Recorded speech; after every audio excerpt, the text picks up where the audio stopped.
안녕하십니까. 김성구입니다.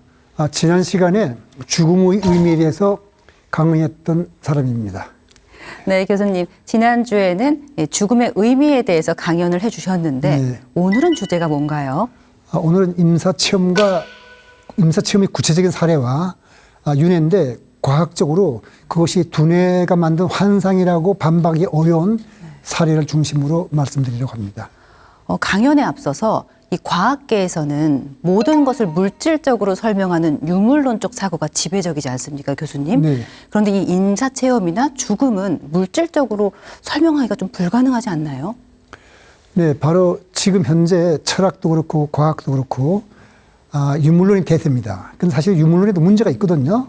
그래서 유물론에 문제가 있다는 거를 아마 그 구체적인 사례로 보여줄 수 있는 것이 아마 임사체험과 그 윤회의 문제일 텐데 오늘은 그렇게 그 유물론적 사고만으로는 이해할 수 없는 현상을 제가 한번 소개하려고 합니다. 그런데요, 교수님. 교수님께서 이렇게 강연을 해주시지만 여전히 임사체험은 비과학적이다. 단정지어서 이야기하는 사람들이 굉장히 많습니다.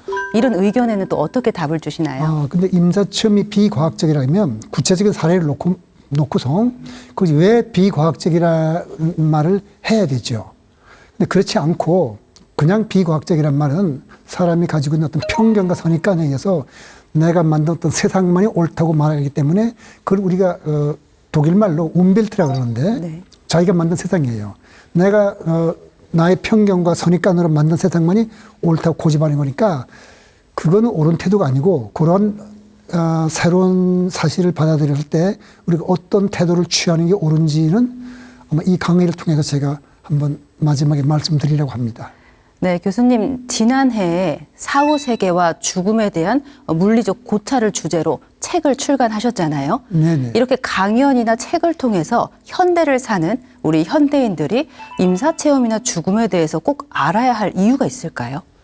네, 알아야 된다는 이유는 딴 게 아니고 내가 한 일은 결국 나한테 다 돌아온다는 것을 우리가 보통을 모르지 않습니까? 근데 임사체험과 윤회 같은 얘기를 들으면 결국 돌아온다는 걸 알게 되면 삶의 태도가 자세가 달라지겠죠. 그 삶의 자세가 달라진다는 거 그것이 바로 이 죽음에 대해서 우리가 알아야 될 가장 중요한 이유입니다. 죽음에 대해 잘 알면 삶의 태도가 바뀔 수 있다는 네. 말씀을 들으니까 네. 오늘 강연이 더욱더 기대가 되는데요. 교수님 강연 부탁드리겠습니다. 네, 네, 감사합니다.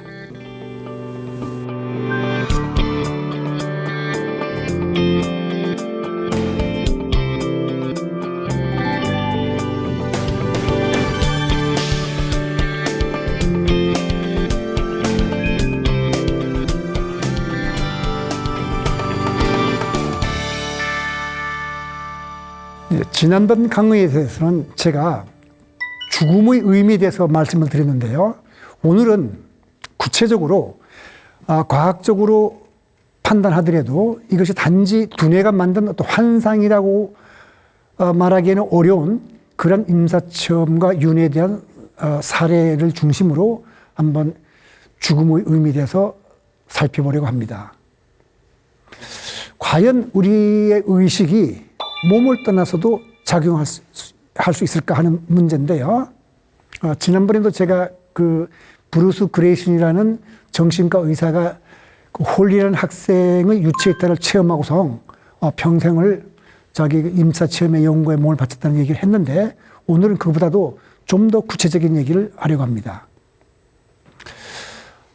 보통 사후세계나 윤회를 말하는 분야는 서로 관련이 없는 5 분야가 있습니다. 임사체험 속에서 사후세계를 보았다고 주장하는 사람도 있고 그 다음에 불교에서 참선이라고 합니다만은 보통 명상 속에서 깊이 명상을 하다 보니까 자기 전생이 보인다는 얘기가 있고 그다음 최면을 통해서 그러니까 당신이 지금 연령퇴용을 시켜가지고 쭉 시간을 거꾸로 흘리다 보면 어머니 뱃속 그 이전 이렇게 하다 보면 최면퇴용을 통해서 윤회를 얘기하는 경우가 납니다. 그 다음에 영매가 있어가지고 사후세계와 윤회를 얘기로 하게 됩니다. 그 다음에 또 한 가지 특별한 경우가 있는데 오리나의 경우에는 누가 뭐라고 말을 하지도 않았는데 그냥 스스로 자발적으로 자기 전생 얘기를 하는 경우가 있습니다. 이 5가지 중에서 영매의 경우에는 사실은 그 영국의 심리학계를 중심으로 많은 연구를 했는데 영매들이 거짓말을 너무 많이 해요. 그 돈벌이를 목적으로 거짓말하기 때문에 영매의 경우에는 사후세계와 윤회를 고찰하는데 영매들이 한 얘기를 그대로 받아들이고 믿기는 어렵습니다. 그럼 최면태형은 그렇지는 않지만은 최면이라는 것 자체가 인간이 무의식 속에서 인간의 마음이 만들어내고 보고 들은 것을 말하는 거기 때문에 꿈을 만들어내듯이 꿈은 거짓은 아니지 않습니까? 꿈은 거짓은 아니긴 하지만은 우리 두뇌가 만들어낸 거죠. 최면태형도 그럴 가능성이 있습니다. 주위의 암시라든지 자기가 옛날 보고 들었던 것 때문에. 그 다음에 명상은 거짓을 말하는 것도 아니고 생생하게 깨어있는 정신에서 본 거기 때문에 믿을만 하다고 보긴 합니다만은 구체적인 사례를 수집하기가 어렵습니다. 그 다음 임사체험, 그래서 남는 것은 결국 임사체험과 자발적 기억으로서의 어린애들이 말하는 윤회를 오늘 제가 말씀드리고자 합니다. 먼저 임사체험에 대해서 말씀드리겠습니다. 임사체험은 굉장히 그 기록이 많이 남아 있어서 엘리자베스 큐블러로스라는 그 호스피스 운동을 일으킨 정신과 의사 얘기를 들으면 1991년 이전에 이미 2만 5천 건 이상이 있다고 그러는데 그렇지만은 아주 상세한 의료기 기록이 남아있는 경우는 많지가 않은데 아마 임사체험 보고 중에서 가장 유명한 사례가 미국의 대중가요 가수 겸 작곡가인 팸 레이놀즈의 임사체험일 겁니다.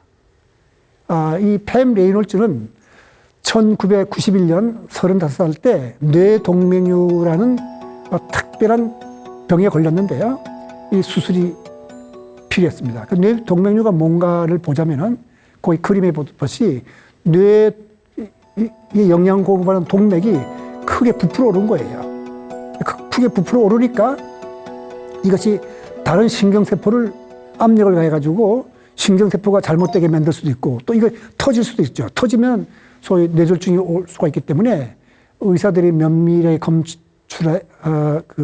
검토해 본 결과 이 팸 레이놀즈의 뇌동맥류가 너무 커서 보통 사람들은 수술할 수도 없고 아주 이 분야의 전문가인 스페츠르 박사만이 이 수술을 할 수 있다고 생각하고 스페츠르 박사를 집도의로 선정을 했습니다.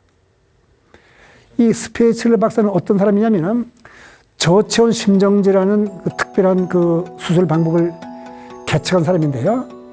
몸에서 피를 완전히 빼내고 그래서 뇌를 일종의 가사 상태에 빠뜨려야 되는데 몸의 온도도 우리가 36.5도가 아니고 15.6도까지 낮추고 완전히 뇌에서 영양분이 공급이 되지도 않고 산소도 못 들어가게 하면서 뇌도 활동하지 않아서 뇌파가 평평하게 나오고 그 다음에 호흡도 멈추고 심장도 이제 피를 공급하는 일을 멈추는. 그러니까 우리가 그냥 흔히 말할 때는 죽은 상태죠. 그런 상태에서 수술을 할 수밖에 없다는 판단을 내리고 이 스페츠르 박사가 이 집도의로 선정이 된 겁니다. 그래서 이것을 제가 시간별로 자세하게 설명을 드리려고 하는데 1991년 8월 어느 날 오전 7시 15분에 이제 팸 레이놀즈를 마취를 했습니다. 그러니까 팔과 다리는 완전히 묶었고 눈도 그 마르지 않게 해서 윤활유를 넣은 다음에 테이프로 봉해줬고 귀에다가는 스피커가 달린 귀마개를 꽂았는데 그 왜 꽂았냐면 뇌관의 활동을 측정하기 위해서입니다. 그 뇌관이라는 건 뭐냐면 우리가 그 척수와 두뇌를 연결하는 그 부분이 뇌관인데 우리의 그 생명 활동의 가장 기본적인 호흡과 그 심장 박동 같은 걸 담당하는 뇌 부분이죠. 그래서 이 뇌관이 활동하게 되면 뇌가 활동하는 거니까 활동하지 하느냐 안 하느냐를 알기 위해서 만일 귀에서 스피커 딸깍딸깍 소리가 나면은 뇌관이 활동하는 거니까 수술하면 안 되죠. 완전히 그 소리가 멈출 때까지 살펴보는 겁니다. 그러니까 뇌파도 계속 측정을 하고 있고요. 이런 상태에서 수술은 7시간 걸렸는데 이 팸 레놀즈의 몸은 수술의 전 과정을 통해서 면밀하게 이 몸의 상태가 어떤지 의학적 관찰을 받고 있었습니다.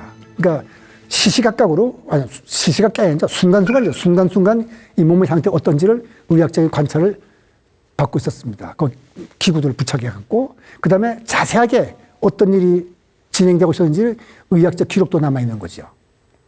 그래서 일단 스피첼러 박사가 집도 이뤄서 두개골을 이렇게 쭉 자르자, 이때 깨어난 데의 얘기입니다만은 팸 레이놀즈가 임사체험을 하게 됩니다.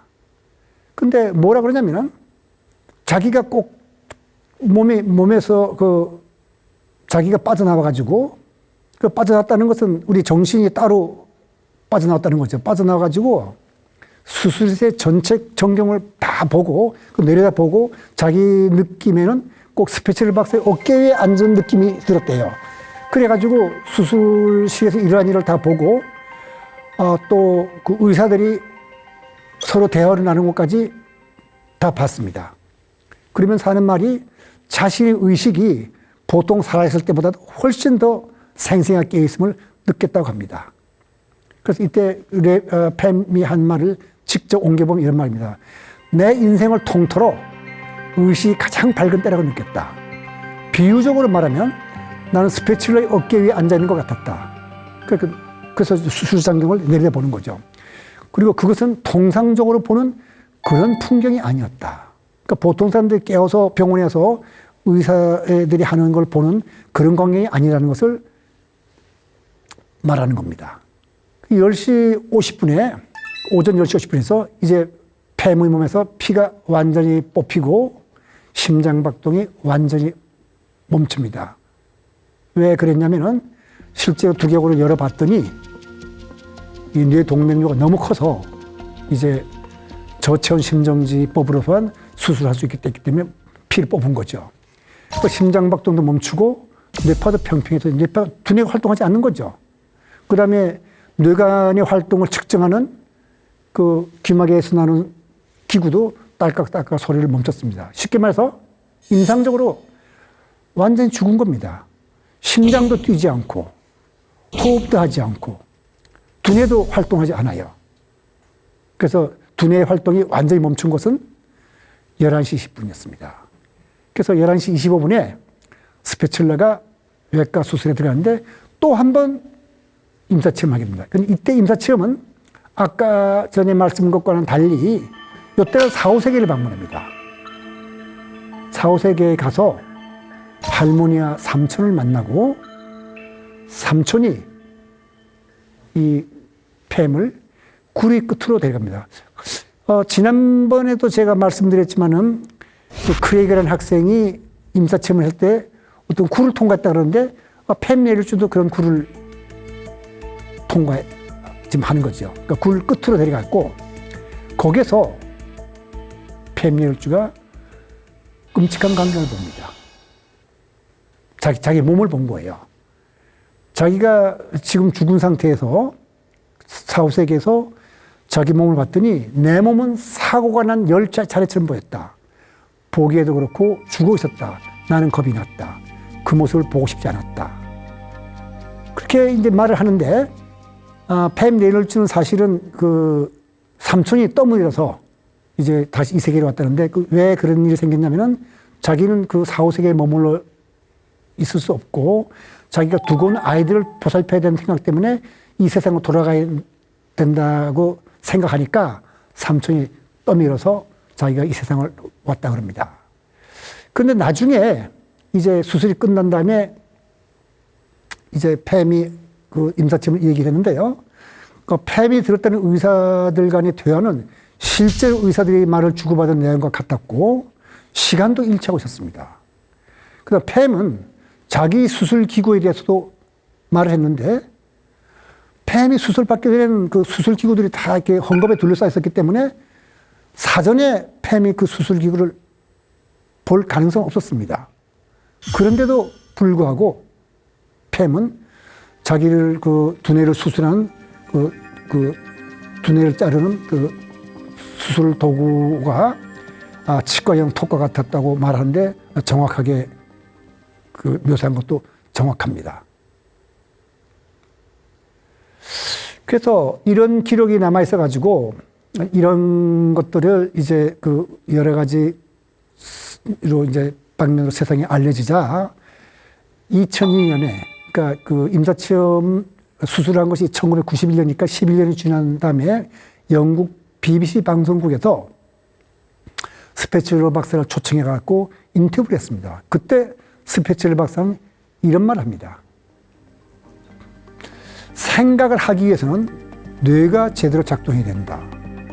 뭘 보고 듣고 하려면 뇌가 작동해야 되는 것이 우리 정상적이죠. 뇌에 피가 흘러야 신경들이 작동할 수 있는 영양소를 공급받는데 팸 레이놀즈가 임상적으로 사망한 상태에 대한 의심의 여지가 없다. 자기가 집도 잃어서 그 모든 그 의학적 관찰과 의료 기록을 놓고 판단했을 때 이건 의심할 여지가 없다는 겁니다. 그런데도 불구하고 폐의 의식은 두뇌와 상관없이 비국소적으로 작용해가지고 수술실에 일어나는 걸 확실히 아는 겁니다. 이것에 대해서 스페츠러는 나는 그것이 왜 그런지 도대체 그게 사실이긴 한데 왜 그런지 의학적으로 설명할 수 없다고 이렇게 말합니다. 따라서 적어도 폐의 의식이 두뇌와 상관없이 비국소적으로 작용한다는 것은 사실입니다. 그렇다고 해서 이 폐의 체험이 4, 5세계의 존재를 증명하는 것이라고까지는 말할 수 없겠습니다. 이것은 두뇌가 만들어낸 꿈과 같다고 해석하더라도 반박할 길이 없죠. 따라서 우리가 팸 레이놀즈의 임사체험에서 우리가 과학적으로 받아들일 부분은 어디냐면은 적어도 팸이 귀를 막고 눈도 다 가리고 그다음에 의학적으로 모든 몸의 그 상태가 관찰되고 있었고 그다음에 심장이 멈추고 뇌파도 더 이상 평평해져서 활동하지 않는 상태에서 팸이 보고 들었다는 것은 우리의 인간의 의식이라는 것은 두뇌에 한정된 것은 아니다 하는 것은 받아들일 수밖에 없다고 생각합니다. 물론 여기에 대해서도 또 임사체험이 아니라 유체이탈이나 4, 5세계를 반대하는 사람들은 여러 가지 대안을 내놓습니다만은 그 대안은 이 팸 레이놀즈의 상태를 설명하기에는 적합하지 않습니다. 그래서 이 팸 레이놀즈의 그 스페츠러 박사의 말을 반탁으로 이제 계속 말씀을 드리죠. 레이놀즈의 뇌전도 측정기 역시 어떤 활동도 이루어지지 않는 것 나타났다. 이게 지금 저기 스페츠러 박사의 말입니다. 그리고 팸이 떠올리는 기억들은 놀라울 대로 정확하다. 왜냐하면 20명이나 되는 의사들이 말을 했는데 그 사람들이 자기가 말한 걸 기억할 거잖아요. 그 팸 레이놀즈가 그걸 다 알고 있었던 거죠. 그래서 제가 조금 전에 말씀드린 바와 같이 이런 일이 어떻게 발생할 수 있는지 적어도 나는 의학적으로는 설명할 방법을 모르겠다고 이 스페츠러 박사가 그 BBC 방송국 인터뷰에서 결론을 내립니다. 적어도 팸의 의식이 두뇌와 상관없이 비국소적으로 작용한다는 것은 우리가 부인할 길이 없습니다. 그렇다고 해서 4, 5세계의 존재를 증명한다고는 물론 말할 수 없다는 것도 우리가 인정을 해야 될 겁니다. 그래서 우리가 이제는 그럼 4, 5세계라는 것이 과연 우리가 한번 과학적으로 존재하는지 안 존재를 검토할 수 있는지 하는 문제에 대해서 버지니아 대학교의 이안 스티븐슨의 전생 연구를 살펴볼 필요가 있습니다. 이안 스티븐슨은 2007년에 이 세상을 떠난 사람인데요. 그 전까지는 버지니아 대학교의 정신과 교수를 역임했고 또 버지니아 대학교의 지각연구소라는 걸 설립했습니다. 그래서 인간의 주로 여기서 하는 일은 전생 연구에 몰두한 거죠. 지금도 이 지각연구소는 그 이안 스티븐슨의 제자들을 중심으로 전생 연구를 하고 있는데 이안 스티븐슨은 전생 연구에서는 전선적인 인물이다. 윤회 전생에 대한 연구한 학자들이 많이 있습니다. 많이 있지만은 특별하게 전설적인 업적을 남긴 사람이 이안 스티븐슨인데 대개 3,000건에 가까운 전생 사례를 수집하고 이안 스티븐이 묻습니다. 내가 수집한 이 사례를 전생 말고, 윤회 전생 말고 설명할 수 있는 개념이 뭔가 하고 묻습니다. 그래서 우리가 이안 스티븐슨에 대해서 좀 더 알아보도록 하겠습니다. 이안 스티븐슨은 1975년에 이제 자기 연구, 전생에 대한 연구를 발표했는데, 그때 미국 의학협회 학술지에서 이런 평을 합니다. 그러니까 미국 의학협회 학술지는 세계 3대 의학 저널이거든요. 이런 평을 합니다. 그 이안 스티븐슨이 수집한 사례들을 쭉 얘기하면서 이 전생 사례들은 냉정하고 감정이 안 됐다는 거죠. 그래서 공들여 수집한 것이며, 쉽게 말해서 정확하게 그 편견 없이 수집한 것들이며, 전생의 개념이 아닌 다른 개념으로는 설명하기 어렵다고 평을 합니다. 이건 누구의 평이냐면 그 의학협회 학술지 평입니다. 그 다음에 1977년에는 미국 신경정신과 학회지에서 거의 모든 페이지를 그 이안 스티븐슨 연구에 할애할 정도로 그 윤회에 대한 얘기를 소개하면서 이제 미국 의학협회 학술제 평한 것과 비슷한 평을 사람들이 하게 되는데, 그 평을 한번 들어보기로 하죠. 정신과 의사이자 정신과 분석가라서 금지된 성적 욕망의 개념을 도입한 아주 그 정신의학계의 저명 인사가 있습니다. 그 해롤드 리프라는 사람인데, 이 사람은 이 스티븐슨을 가리켜서 이렇게 말합니다. 아주 조직적이고 꼼꼼한 연구인이라고 평한 뒤에 한마디 덧붙였습니다. 그는 큰 실수를 했거나 아니면 20세기의 갈릴레오를 알릴 것이다. 그렇게 평을 할 정도로 이 해롤드 리프는 스티븐슨의 연구에 매료가 됐다고 볼 수 있겠죠. 그런데 실수를 했다는 건 뭐냐면, 만에 하나 이 사람이 수집한 그 사례들이 잘못된 것이라면 실수이죠. 그렇지 않다면 이것은 4, 5세계가 분명히 존재한다는 걸 증거를 낸 거니까 이 우리의 과학계에 지평을 확 열어준 거죠. 그래서 20세기에 갈릴레오 알릴 것이다. 이렇게 평을 한 겁니다. 그래서 구체적으로 제가 이 이안 스티븐슨이 수집한 윤회의 사례를 말씀드리고자 합니다. 윤회의 사례를 왜냐면 이안 스티븐슨은 이 윤회에 관련된 책을 14권쯤 썼으니까 굉장히 많은데, 그 중에서도 가장 우리가 이해하기 쉬운 걸로서 우리나라말은 번역은 되어 있지 않습니다. Children who remember previous life를 해가지고 전생을 기억하는 아이들. 근데 우리나라 말로 전생을 기억하는 아이들이란 말로 번역된 책이 있는데, 그거는 여기서 말하는 Children who remember previous life를 번역한 것이 아니라 이안 스티븐이 수집한 전생을 암시하는 20가지 사례들을 이런 제목으로 번역했기 때문에 제가 그 책 제목에 대한 설명을 말씀드리는 거고요. 이 Children who remember previous life의 제일 첫 번째 나오는 얘기가 비센찬드 카푸르라는 아이 얘기입니다. 이 비센찬드 카푸르, 줄여서 제가 비센이라고 말하겠는데요. 이 비센은 1921년 인도 바레일리 시의 굴람의 집안에서 태어났습니다. 그 지도에 보이죠? 근데 21년에 태어났는데 1920년 5살 됐을 때 그 비센이 자기는 자기 옛날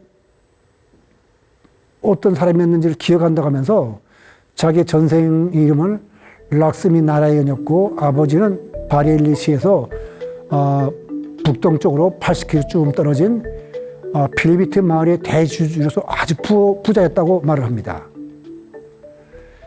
그러면서 1926년 여름에 비센은 자기의 전생을 확실히 기억한다고 주장하면서 자기의 삼촌 이름은 하르 나라얀이었다고 하는데, 나중에 조사해서 알고 보니까 하르 나라얀은 삼촌이 아니라 락스미 나라얀의 아버지였습니다.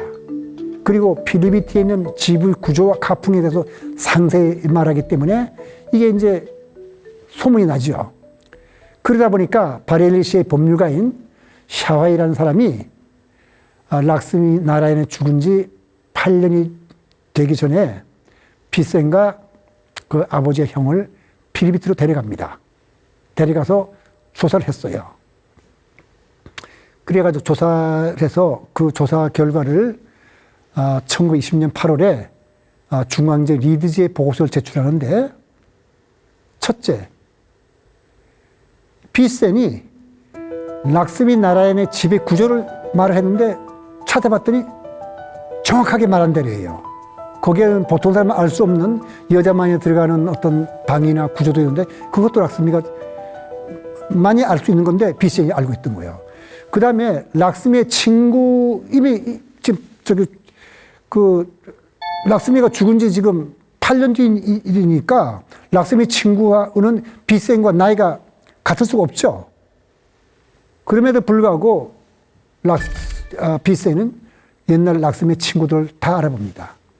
그 군중 중에도 락스미의 친구가 있었는데 그 친구가 자기가 다니던 학교에서 이런 선생을 아니었더니 비센이 정확하게 그때 학교 선생 이름이며 생긴 모습이며 모든 거 알아보고 그 학교에서 일어났던 일, 선생, 친구들을 다 알아보는 것을 이제 샤와이가 소설했습니다.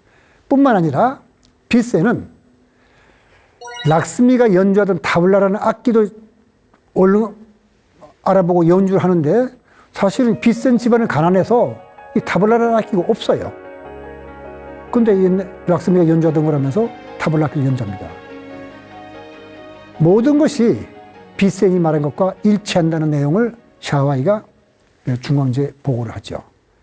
뿐만 아니라 비센의 그 형이 말하는 바에 의하면 비센은 가끔 어릴 때 우르드를 말했대요. 우르드라는 말은 뭐냐면 지금 파키스탄의 공식 오는데 인도의 북서지방에 사용하는 그 인도인들의 말입니다. 그걸 비센이 말했던, 그러니까 인도에서 그 당시 상류층들이 사용했던 말인데 말을 했다거든요. 그러니까 배우지 않는 언어를 비센이 말을 하는 거죠. 근데 더 재밌는 것은 락스미 나라얀의 아버지가 죽기 전에 보물을 어디다 숨겨놨어요.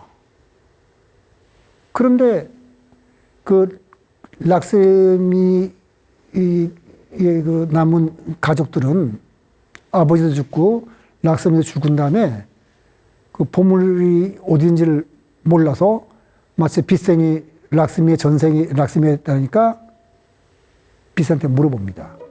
물어봤더니 비센이 정확하게 어디에 보물이 있다고 해서 파봤더니 거기에서 락스미 아버지가 숨긴 보물이 나왔어요. 이런 걸 놓고 보면은 비센이 락스미 전생이 아니라고 말하기가 참 어렵죠. 이걸 뭘로 설명할 거냐 하고 묻는 게 바로 지금 그 이안 스티븐슨이 묻는 건데, 그 이안 스티븐슨은 이제 이 얘기를 듣고 다시 조사를 합니다. 그 락스미를 아는 사람들이 아직도 그 필리비티에 많이 있다는 걸 알고서 그 사람들 인터뷰해서 다시 조사하고, 그 다음에 또 그 비센이 필리비티 가기 전에 한 말이 어떤 것인지 알아봐가지고 진실인 걸 확인한 다음에 이것을 전생 개념을 말고 설명할 수 있는 것이 뭔가. 그리고 이안 스미스 나 자신은 이것은 전생의 사례로서 아주 중요한 증거다 하고 내세우고서 대안이 뭔가 물어보니까 이제 학자들이 몇 가지 대안을 내놓습니다. 그래서 지금 말씀드린 것을 다시 한번 제가 반복해서 말씀드리자면, 믿을 만한 법률가가 일찍부터 이 자기가 조사한 기록을 보관했었고, 그 다음에 그에 관련된 중요한 인물들이 살아있어가지고 비센에 대한 기억을 이안 스티븐슨이 직접 다 찾아다니면서 확인할 수 있었기 때문에 이 사례만큼은 전생살에서 매우 의미 있다고 주장을 하면서 이것을 전생 개념이 아닌 걸로서 설명할 수 있는 방법이 뭐냐고 묻는 것입니다. 자, 그래서 이제 전생 개념을 대신해서 전생 사례를 설명할 수 있는 대안론에 대해서 우리가 한번 살펴보도록 하겠습니다. 윤회 전생의 대안론으로서 지금 사람들이 내세운 것이 몇 가지 있는데, 이제 그 윤회 전생의 개념에 대해서 정통적인 그 과학을 신봉한 사람들은 많이 반대를 하죠. 그러니까 또 그 조지아 대학 주립대 철학과 명예교수인 로버트 엘메더가 또 이안 스티븐스 연구한 바를 자기 나름대로 다시 검토해보고 난 다음에 Death and Personal Survival이라는 저서를 통해 갖고 이안 스티븐스에 쏟아진 학계의 비판을 철학자단 통찰력으로 논리 정량에 반박하면서 그 이안 스티븐스를 비난한 사람들이 사실 편견에 의해서 비난한다고 그 반박합니다. 그 책이 바로 여기에 보이는 Death and Personal Survival입니다. 그래서 자, 이제 우리가 물음을 딱 정해가지고, 자, 전생 개념 없이 전생 사례를 다 설명하는 대안적 설명이 뭔가 하는 것을 살펴보도록 하죠. 전생 개념에 대한 대안은 몇 가지 있습니다. 대체적으로 다 그 네 가지로 요약할 수 있습니다. 하나가 잠재된 기억, 그다음 유전된 기억, 그다음 기억 착오, 부주의한 연구 확보. 그다음에 하나 덧붙인다면 문화적 구성물이라는 겁니다. 그 다섯 가지에 대해서 제가 하나씩 설명을 드리겠습니다. 잠재 기억이라는 것은 무슨 뜻이냐면은 우리가 내가 지금 현재는 잊어먹고 있지만은 옛날에 보고 들었던 누구한테 들었거나 또는 텔레비나 책에서 읽었거나 이런 것을 들었다가 그것을 내 기억 속에서 사라졌어요. 사라졌지만은 무의식 속에서는 잠재되어 있다가 어느 날 그것이 나의 기억으로 떠오르는 겁니다. 근데 그걸로서 비센의 사례를 설명할 수 있겠습니까? 뭐 다른 건 다 빼놓더라도 락스미 아버지가 감춰둔 보물을 어떻게 잠재 기억으로서 설명할 수 있겠습니까? 따라서 이 잠재 기억은 다른 경우에는 설명하실지 몰라도 적어도 비센의 사례는 설명할 수 없을 겁니다. 여러분이 판단해야죠. 유전된 기억이라는 것은 학계에서 정통적으로 인정하는 건 아니지만은 사실은 우리의 기억은 진화의 과정 속에서 조상 대대로 물려받은 것이 많습니다. 우리가 예를 들자면 뱀을 보면 두려워하잖아요. 그건 우리가 조상들이 옛날 그 인간으로 분리돼서 진화하기 전에 숲속에 살 때 뱀을 두려워했던 것이 우리의 기억 속에 남아있는 것이거든요.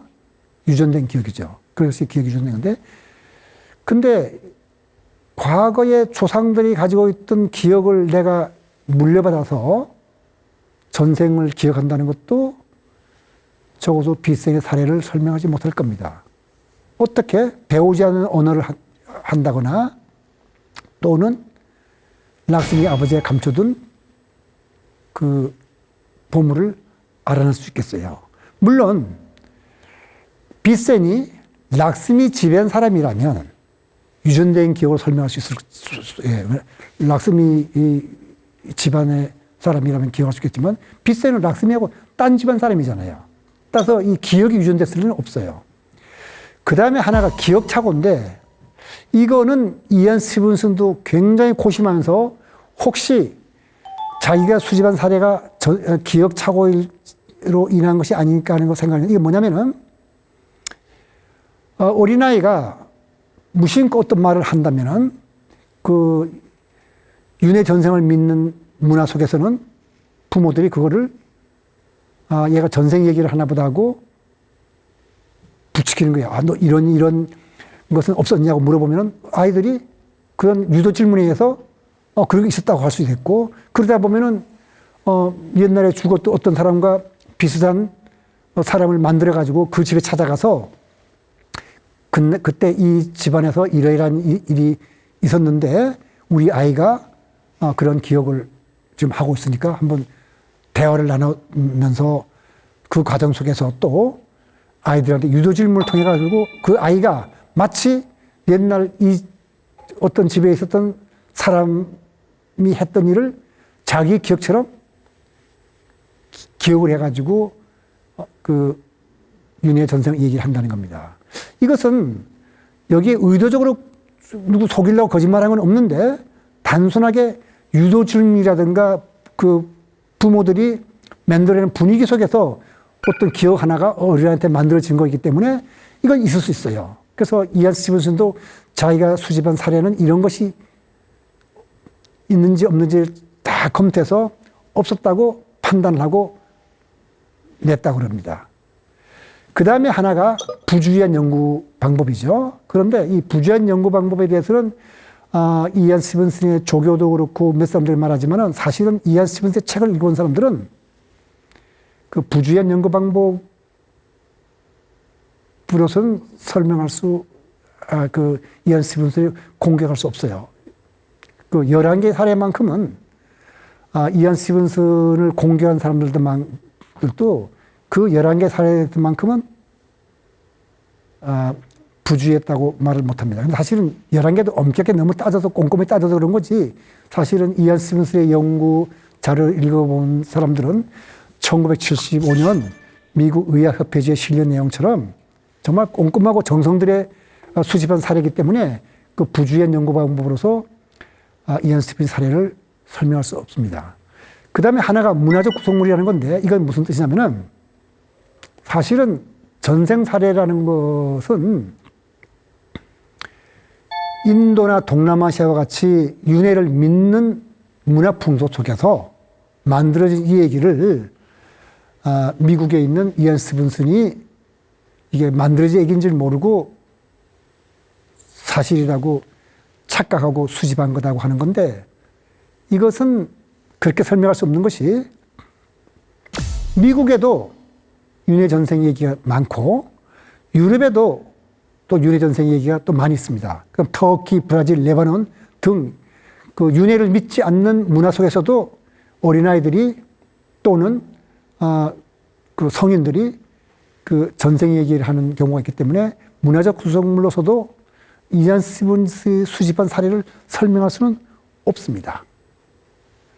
그래서 제가 지금 설명드린 바와 같이 부주의한 연구 방법도 그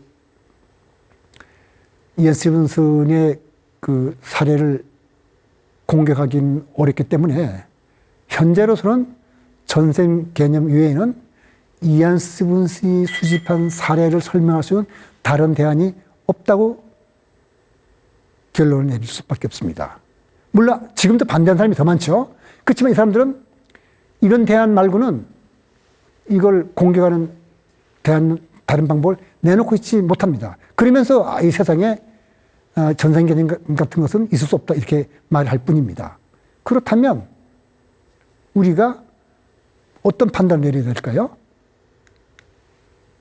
바람직한 태도를 우리가 한번 정해야 될 텐데 일단 제가 그 세 가지 나누는데 파괴적 회의주자입니다. 파괴적 회의주자라는 것은 뭐냐면 우리가 현재 과학적으로 또는 내 경험으로 믿는 것만이 진실이고 거기에 벗어난 건 다 거짓이라고 말하는 거. 그러니까 현대 과학만 믿는 거죠. 이것은 제가 볼 때 현대적 미신이라고 밖에 볼 수 없습니다. 그러니까 과학적 믿음도 사실은 새로운 사실이 밝혀지면 그걸 바꿔야 되죠. 만일 현재 갖고 있는 과학만이 진실이라고 한다면 양자역학도 상대성 이론도 나오기 어려웠을 겁니다. 그래서 사실 양자역학이 탄생하는데도 꽤나 오랫동안 진통을 겪었는데 그래도 어쨌든 그 양자역학은 진실을 받아들이지 않습니까? 그것처럼 우리가 그 정신 문제도 새로운 사실이 밝혀지면은 그것을 검토해볼 자세가 필요해요. 그 다음에 하나가 무조건 받아들이는 태도입니다. 그래, 이안 스티븐슨이 이런 거를 사례를 조사했으니까 기가 막히게 맞는 것이다. 조사도 안 해보고 이건 고대적 미신입니다. 옛날 그랬죠. 그러니까 무조건 이상을 믿는 거, 또 무조건 믿지 않는 거. 이 둘 다 잘못된 태도고요. 우리가 현대인이 취할 태도라면 우호적 회의주의자라고 제가 부르는 건데, 이건 뭐냐면 열린 마음으로 가능성을 열어두는 겁니다. 현재 나의 과학적 지식과 과학적 자료를 놓고 볼 때는 저런 일이 있을 수 없는데, 그래도 우리가 모르는 또 어떤 새로운 사실이 있어서 그것을 우리가 부정할 수 없으니까 이걸 철저하게 부정할 수 있는 어떤 증거가 나오기 전까지는 긍정도 하지 않고 부정도 하지 않되 단지 그럴 가능성이 있다고 열어두는 열린 마음으로 바라보는 것이 가장 옳은 태도일 겁니다. 그리고 이건 제 개인적인 생각입니다만은 저도 열린 마음으로 이 팸 레이놀즈라든가 그 비센 찬드 카프르의 경우를 바라보고 있는데, 이것을 설명할 수 있는 다른 적절한 대안이 없다면 결국은 두뇌를 떠나서 활동하는 의식이 있다는 것도 받아들이고 전생도 있다고 받아들일 수밖에 없지 않느냐 하는 것이 제 생각이고, 어떤 태도를 취하는 것은 여러분들이 정하겠습니다만 적어도 파괴적 회의주의라든지 무조건 받아들이는 태도는 바람직하지 않다고 생각합니다. 오늘 강의 여기서 마치도록 하겠습니다. 감사합니다.